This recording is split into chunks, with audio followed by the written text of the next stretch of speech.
すまなかった。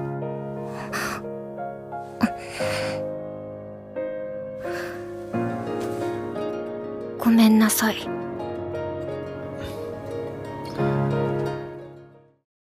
Unnamed Memory. So last week when we covered episode 2, a lot of you shared afterwards in the comments that, hey, this is not really my cup of tea. I don't really see this really going anywhere, etc., etc. And I think that all those opinions are 100% and completely valid and completely validated.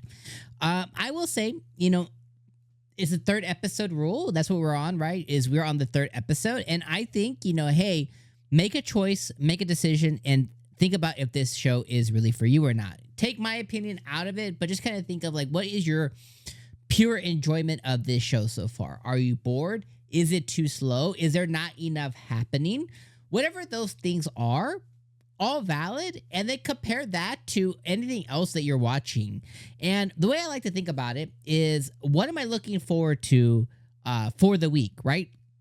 So that's kind of how I think. So I know that each week so far, as a new week starts, I'm like, oh, I can't wait to watch 𝐒𝐮𝐩𝐸 this week. Oh, I can't wait to watch slime anime this week. I can't wait to watch RE Monster, the Goblin anime. These are the main shows so far that I'm like, I can't wait, to watch these shows this week. These are the ones that are really, really getting me hype. So I think, Konosuba as well too, which I'm still waiting on episode 3. But, these are the shows that I'm really, really hyped to watch. So I think, hey, at this point, we're 3 episodes into Unnamed Memory, and all those negatives that might exist, completely valid. So I think, let me know in the comments if you are going to be sticking with this show or not. Okay, so for episode 3, this one was about the forest, right? So what the forest dreams of. So this was focused around Lunaphasia, or something like that. Lunaphasia, the forest witch. And essentially, Oscar and his confidant, right-hand man, make their way into the forest as, they're trying to continue investigating stuff. They come upon the forest witch, and she basically bequeaths onto Oscar after finding out that he has a strong interest in Tanasha. She forces onto him, I guess, kind of like a succubus's dream or something, to where his desires for Tanasha will come out in his dream. Very long story short, it's sucking his life force to do it. So again, I very succubus type spell that she put on him. Tanasha ends up breaking the spell by having Oscar kill her in his dream, and that leaves a really bad taste in Oscar's mouth. And by Tanasha going back and scolding the witch and stuff and receiving blood and sperm from Oscar, I don't even know how the witch obtained that.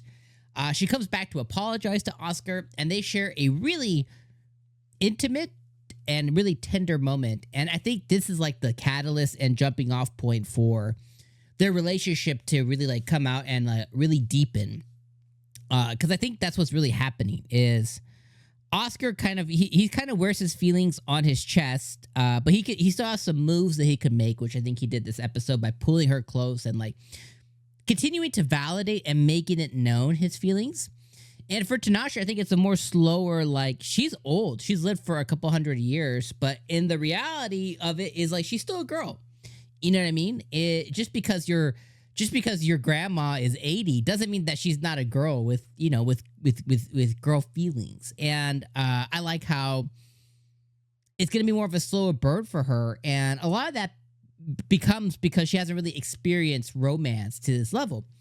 And the other thing that the show thrown to us, or thrust to us, was finding out that the type of witch she is, the spirit type of witch that she is, a portion of her powers stem from her being a virgin, being pure. And because she's pure, that kind of increases her power. So the witch tells us that, or she tells Oscar, I believe, that, hey, even if she lost that purity, based on her, immense knowledge and power and how long she'd be fine. She has enough power to supplement the power that she would lose from no longer being pure because she's been, a witch for so long. So that door for Asuka, with her to that level is open once again, which I think is a really, really cool thing. So overall, episode 3, I really enjoyed. Obviously, I skipped, a few moments within this show, but I really think episode 3 represents the moment and the catalyst for Asuka and Tanasha's relationship on a emotional and I dare say romantic level to deepen further. And I think the ending really nailed the evidence as to why that was. And I think as Tanasha, slowly but surely opens, Asuka will fill that opening, for her in a variety of ways. But I really think that that's what will happen. And I'm really enjoying watching this unfold. And I understand that it's slower, it's talking, there's not much action stuff. But what it's giving me, like, I am enthralled, I am entertained, I'm keeping up with the story. It hasn't really lost me at any point. It's not overly complicated, and it's introducing things slowly, but it's not boring me on its way to do those, introductions of the little story beats that it's trying to do. So those are my personal feelings, though. But again, I understand that, hey, this is not everyone's cup of tea. I understand it is slower. I understand that the romance might take a little bit longer, but so far, it's not so, like, I don't even know how to explain it. It's like, there's a light at the end of the tunnel for the romance piece of it, and the things that surround it are interesting.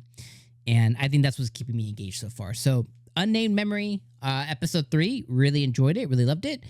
Interested to hear your guys' thoughts of the show so far in the comments below. I'm interested to see and hear from the folks that are going to drop it. And I'm interested to see for the folks that are going to stick with it. And then from my source material friends, let me know in the comments on, without spoiling, kind of like, hey, do we get going here? So interested to see all of those. All right. I'll see you guys next week. Have a great week. See you then. Peace.